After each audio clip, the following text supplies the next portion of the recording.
We're very concerned with the evil out there, but there's a lot of evil in here. And Jesus takes that upon himself on the cross.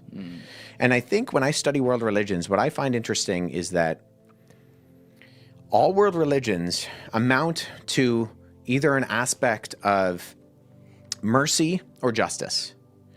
So I would say if you look at something like a lot of the Eastern philosophies that have karma incorporated within them, it is wholly just, right? Buddhists are trying to break the cycle of samsara.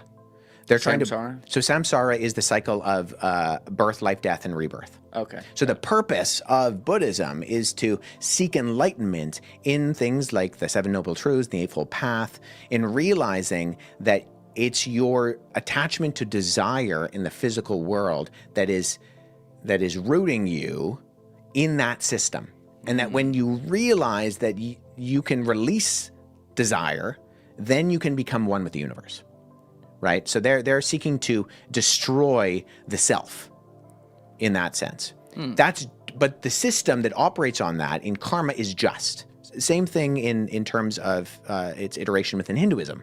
It's just. You do get your just punishment. What you do in this life, either good or bad, reflects in the next life.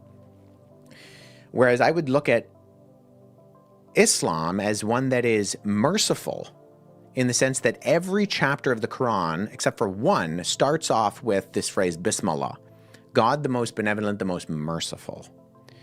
However, I think when you study world religions, one thing you see is that the justice of karma is at the expense of mercy.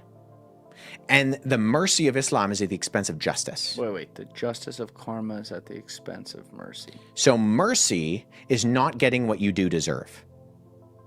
So karma doesn't allow for mercy. You will always get what you deserve.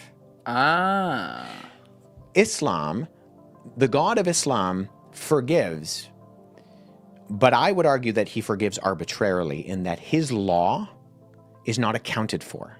There is no justice for when the law is broken. He just forgives it. But what about the justice in that situation? What about the person who's been wronged? WES HUFF explains that Hinduism and Buddhism operate on karma, justice without mercy, where every action brings its due in this or the next life. Islam emphasizes God's mercy, but forgiveness can occur without satisfying justice for the wronged. Christianity uniquely unites perfect justice and mercy. Jesus takes our punishment, granting forgiveness and grace, showing the ultimate balance of love, justice, and mercy at the cross.